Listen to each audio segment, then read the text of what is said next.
Hey everyone, this is Fabriello and welcome back to a new discussion video. Since I need to do this after I think I finished this game a couple of days ago and I don't want to forget what happened, so I need to talk even though I already started a new game and have ideas for other videos, but I need to get this out of the way so I can work on my thoughts on this because I actually have a lot of things to say, but I was thinking about doing a separate video, like a sort of focused video on this game. And what I'm talking about is Tokyo Xanadu on the Vita, as you can see. The regular Tokyo Xanadu, not the EX Plus version. Developed by our beloved Nihon Falcom and published by Axis Games. At least here in Europe, I don't know if it's the same everywhere, but I guess so. So, Tokyo Xanadu, it's a bit late to do a discussion video about it, but I did buy it. I think it was this year. So I think this game was released a year ago or something. I know it took me a bit of time to get to it. I was just busy with other games. But now that I finally played it, man, as I said, there is a lot to say about this game. The whole concept, I mean, let's talk about it in general, because as for Falcom, Xanadu, if you are a Falcom fan, let's put it this way: if you're a Falcom fan, the name Xanadu, it should ring some bells, meaning that of course, like most of Falcom series, Xanadu was actually a sub-series branching out from the Dragon Slayer, the mother series, like the first big series developed by Falcom back in the 80s. I think Dragon Slayer 2 was already part of Xanadu. Um, Correct me if I'm wrong, I think it was called Dragon Slayer 2 Xanadu or something like that. It's a very common name. There is, like, for example, on the NES, we got a game called Fact Xanadu. One of the latest Dragon Slayer game was called The Legend of Xanadu and all of that. And for what I know, the series was kind of, the Xanadu name was kind of dormant. Maybe there were some, I don't want to say secondary, but other games developed by Falcom, but I don't even know if they were released over here in the West. But then all of a sudden they brought back the Xanadu name, and the whole idea was to create a third series that's mainly, it's separated by the other two primary series developed by Falcom, which of course are Ys and Legend of Heroes. Legend of Heroes being also a sub-series from Dragon Slayer. Well, Ys, it's kind of like the only original Falcom series, which is very interesting actually. Falcom is so interesting to, let's say, research, to read about, because it seems like originally they only had Ys and Dragon Slayer, and from Dragon Slayer they developed all these other series, like of course Legend of Heroes being the biggest now. Now there is Xanadu, it's back. It would be amazing to have a new Sorcerian game, I have to say. But so the main idea behind Tokyo Xanadu is to create an alternative to those main series now. And from a story and setting perspective, it's completely different from both Ys and Legend of Heroes, being that Tokyo Xanadu, as the name suggests, takes place in modern, like contemporary and nowadays Japan, in a suburb of Tokyo, Morimiya City, or something like that. Pardon my Japanese, of course. While of course Ys and Legend of Heroes are like deep, like fantasy stories and games. So we'll see what happened. Like, we'll talk about this in a bit, but let's focus on the main aspects of the game. So what's the story of Tokyo Xanadu? As I said, it takes place in nowadays Tokyo. You play as this high school kid named Ko Tokisaka, who gets involved in this entire world of the occult and paranormal by basically hanging out, let's call it, like almost randomly, but not really, by encountering this girl, this classmate of his called Asuka Hiragi. Basically, I don't know what to say. Well, let's say it's not a big spoiler. She's part of an organization that deals with the paranormal and especially, let's say, protect humanity from these sort of demons called the greeds, which are able to infiltrate our world from kind of dimensional rifts called eclipse, which are they assume the form of these sort of like energy portals into you can enter those to exterminate demons until you explore this sort of labyrinth dungeons strata call them whatever you want, until you fight a boss to clear the area and so reduce the dangers of these creatures infiltrate and haunting other people basically.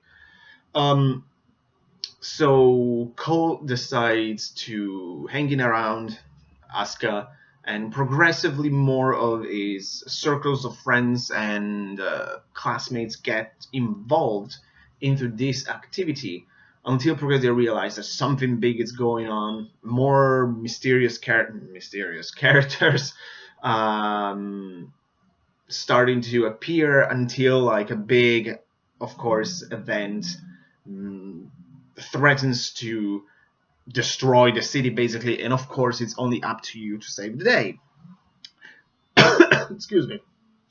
I just wanted to keep it a bit vague, of course, because the story of Tokyo Xanadu is actually pretty good. I liked it. The one thing I wanted to talk about is the fact that this is a very, very anime game.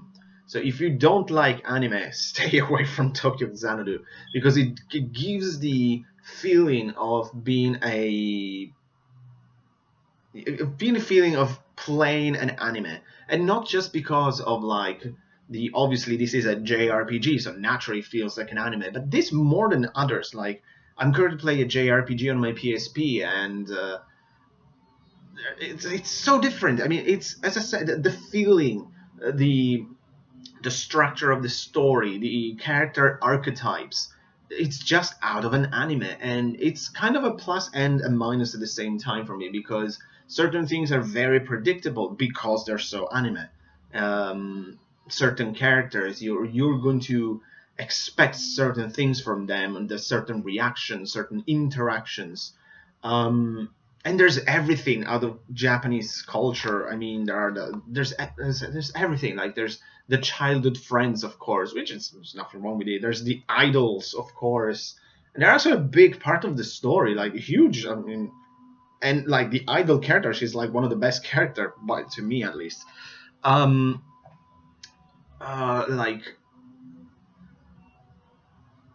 Like it also, but especially how the story is structured, it seems like a 12-13 anime episode. It's so anime, and as I said, I don't mind it because obviously I love anime, and that doesn't bother me at all. But I can see at times I was really thinking, God, this is just an anime that you interact with as a video game, but it's not. As I say, it's not a problem.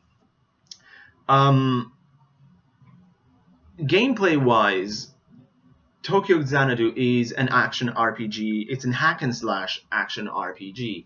Basically, if you have played Ys 8, Tokyo Xanadu, it's kind of the same thing. Of course, it has some unique stuff compared to it, but the general idea, you explore the dungeons, you kill all the demons, everything you can find, that's it.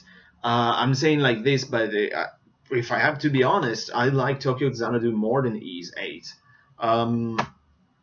Mainly because of the story and the characters. Ys 8 was a good game, I don't hate it, it's just that the story was boring to me, and the characters were not as well developed as I wanted. While on the other hand, you have some really good characters in Tokyo Xanadu, but we'll talk about them in a moment. Another thing I want to add it, also, it's not just this game, it's so anime, but the general feeling that I had is basically if you put Ys and Persona into a blender, you'll get Tokyo Xanadu. I mean, the sort of like the setting, the Japanese Tokyo setting, the gameplay, and it really screams to me, as I said, like Ys plus Persona. The only thing missing are like the personas basically.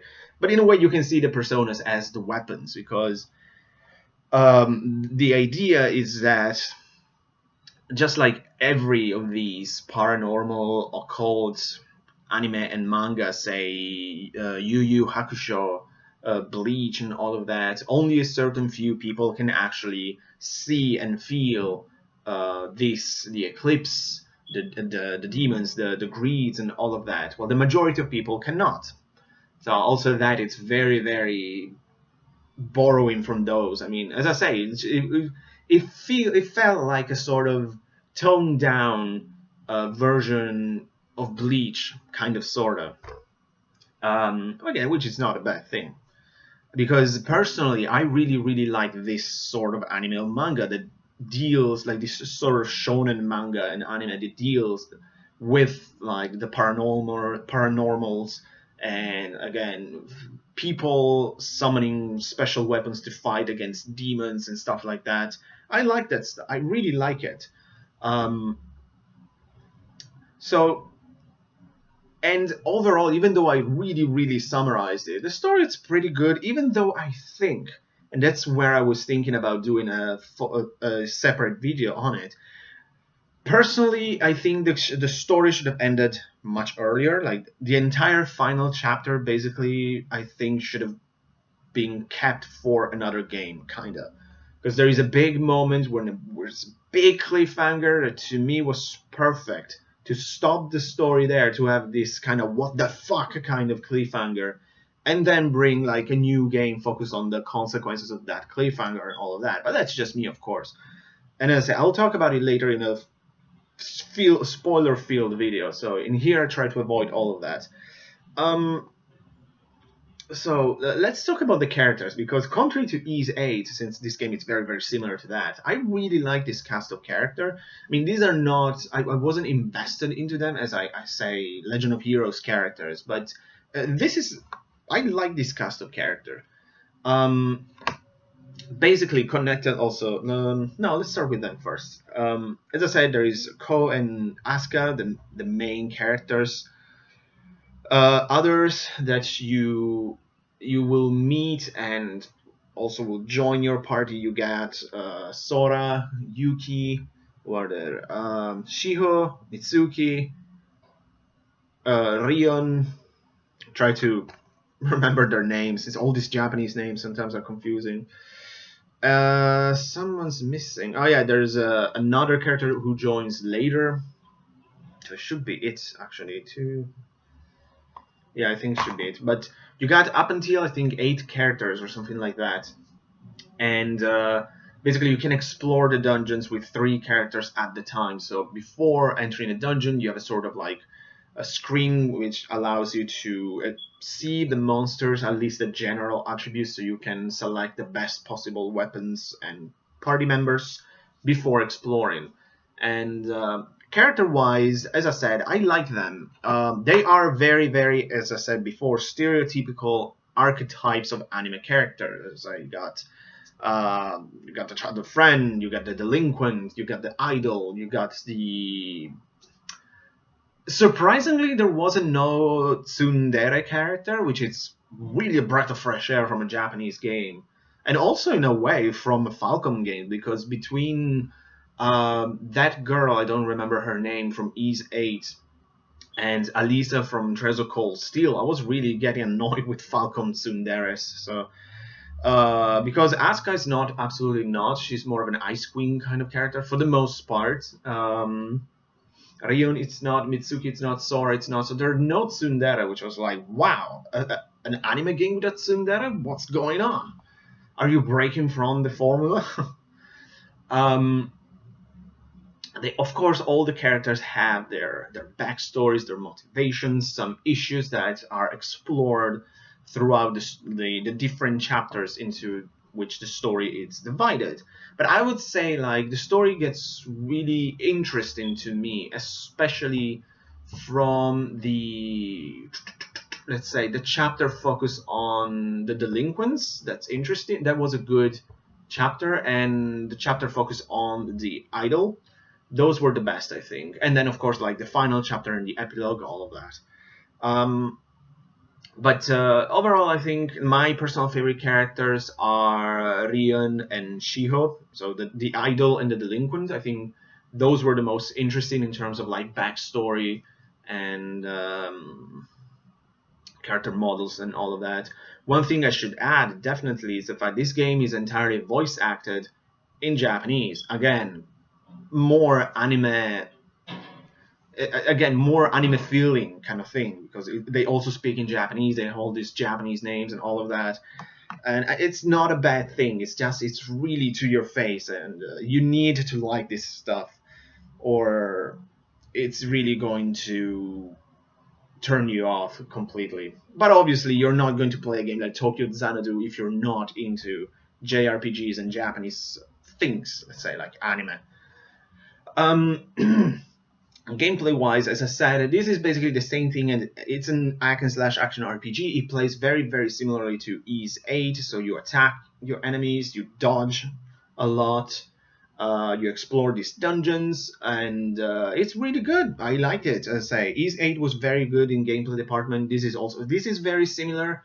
Again, it's very similar in the general sense. There are some differences in, for example, there is a sort of quartz system from the Trace in the Sky games. Basically, you unlock these weapons called soul devices with which you can fight the greeds in the dungeons. And all of this has like a master quartz and other different quartzes that you can progressively equip with in order to like improve your stats and effects of your weapons and all of that.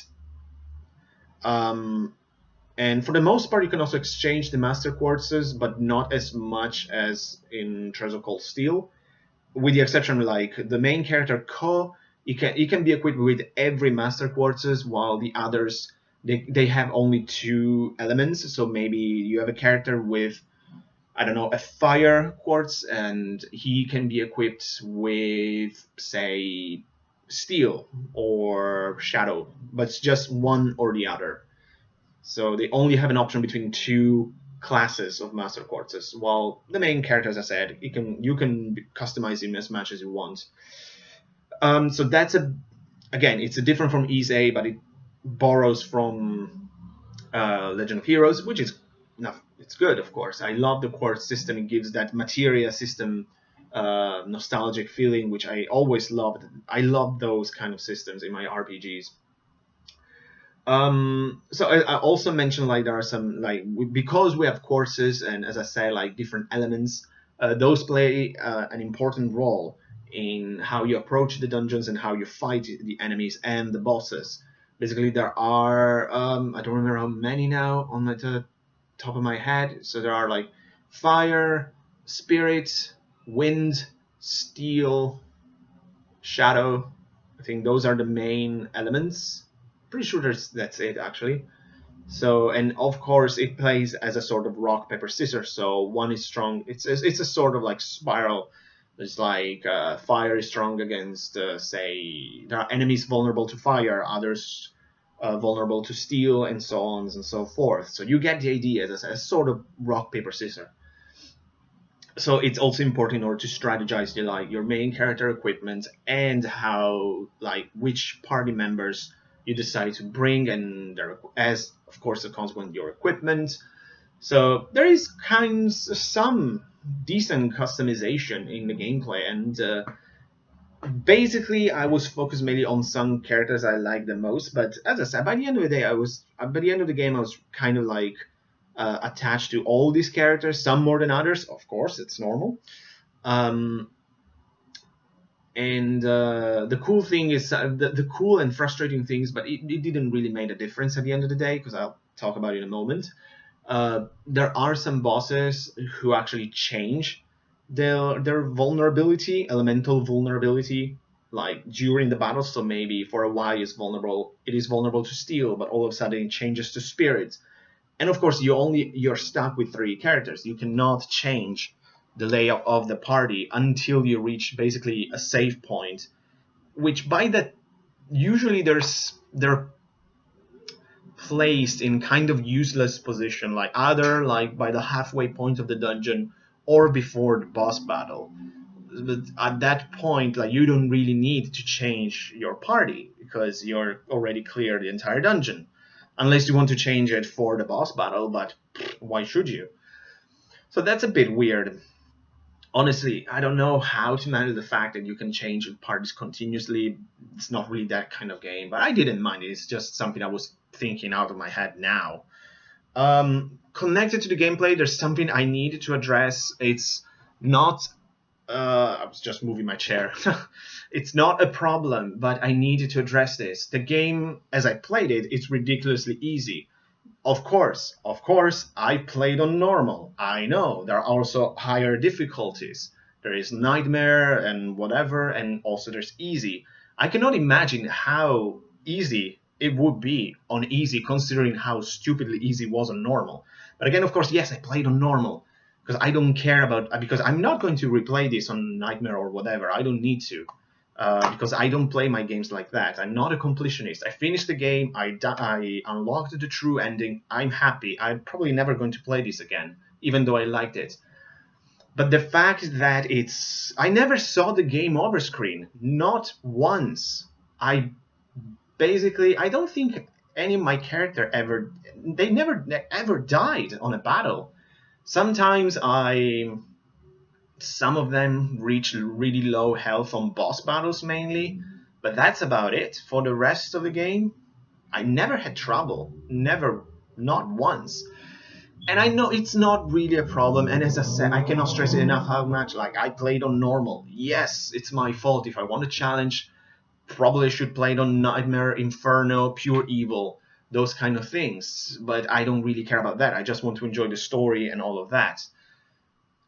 But I remember when Falcom games used to be tough. It's the same thing I noticed. Like Ys 8 was really easy on normal. In a way, why do you have the easy mode if normal it's already so not challenging? I mean, without going ages ago, like on NES hard kind of games, Ys Origin, kind of recent, I played on the Vita. That game is challenging on normal.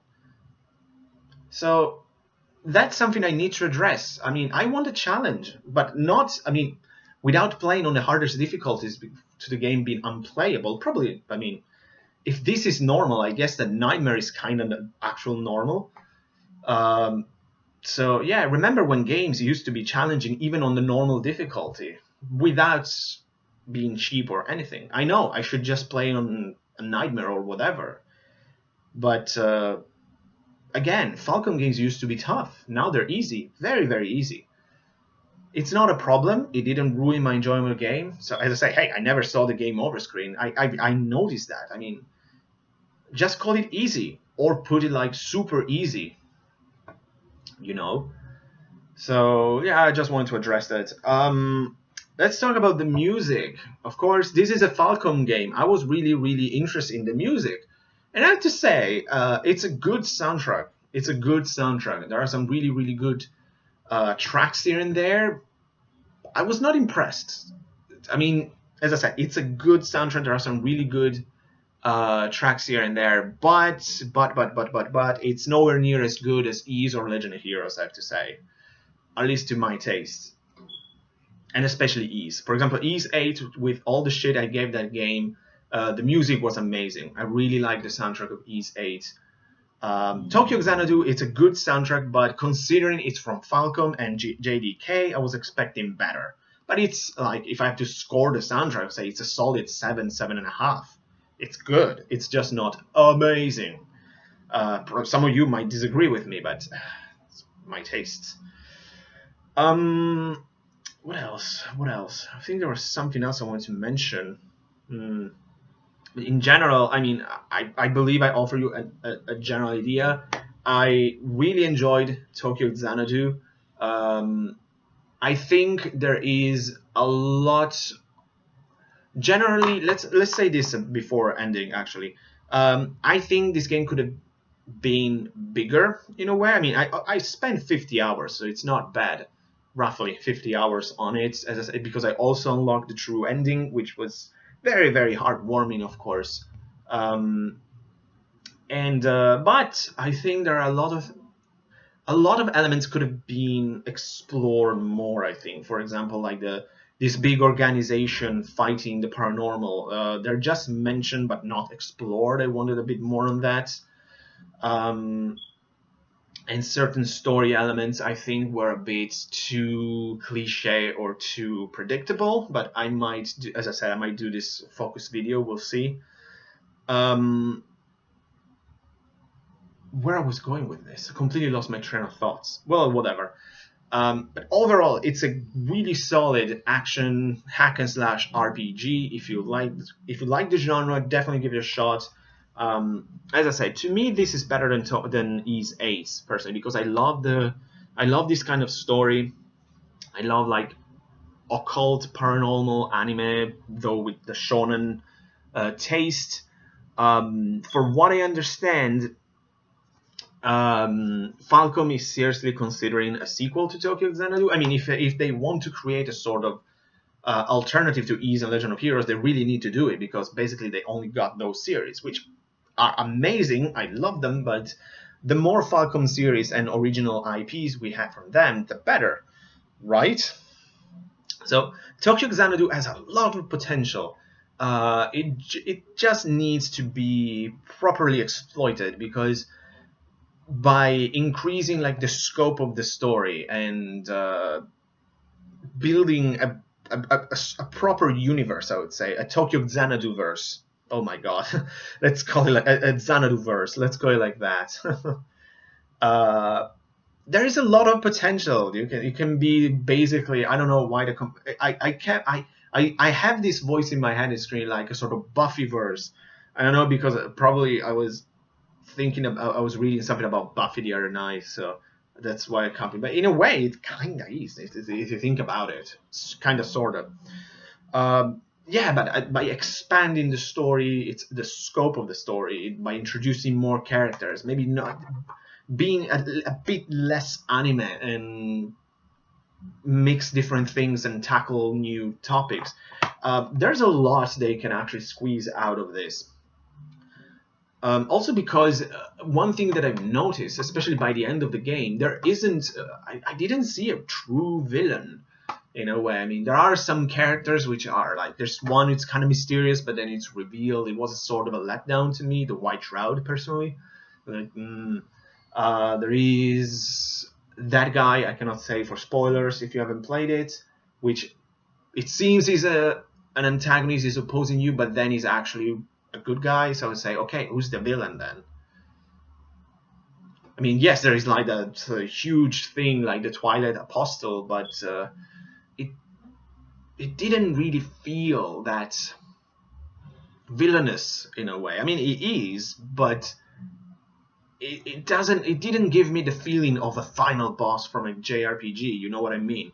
I mean, of course, it was like kind of threatening to destroy the city or changing reality and those kind of things, which is cool. But I didn't think they really built it up as well as they could. I mean, when you start to discover the truth behind like the big disaster 10 years before the story, it was really, really cool and shocking in a way. But then I say, okay, but I really want a villain that I want to hate. So, but these are mostly nitpicking, like this thing I just mentioned. It didn't bother me very much.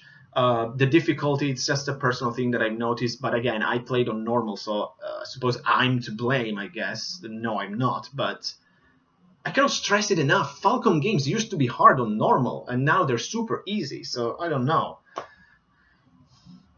I guess. As I said, the music it's good, but not amazing, but it's still really enjoyable. As I said, there are some really cool tracks here and there. I like the cast of characters really much. The sky's the limit with a game like this. I want like more characters, for example, from the US and Europe and something like that. Like, apparently there are these old branches of these organizations, Nemesis and Zodiac. Explore them, exploit them, Falcom. I really want a Tokyo Xanadu 2. I really do. Also, for what I understand, Tokyo Xanadu EX has a bit more story segments. Like, it's a bigger version, a beefed up version of it. But of course, like I always, since day one, I wanted this on my Vita, so obviously I went for this. But a really solid action hack and slash RPG for the Vita and the PS4. I think that's the only other way you can play Tokyo Xanadu. I'm not sure if it's on PC, Steam, and that things. I don't really follow that. But if you like action RPGs, this is a must. As I said, to me, it's better than Ys 8, to be honest. So that's it for Tokyo Xanadu. I tried to plan this to be a shorter video, but obviously there are so many things I want to say about this. I'll probably do that other video. We'll see when I have the time. But for now, this is it. Tokyo Xanadu, as I said, a really, really solid game from Falcom. I think it could have been a bit more, but maybe they'll accommodate us with a sequel. Apparently, they're thinking about it seriously, from what I heard.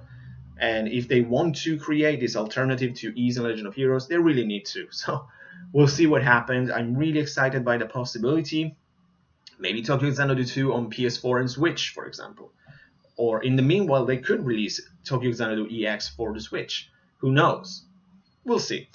So that's it for Tokyo Xanadu for now. Maybe I'll do that follow-up video. It could be interesting to I just want to discuss certain story elements more, because there was such a big potential there, but completely missed, at least to me. We'll see. So thanks so much for watching, guys. I'll see you next time. Take care.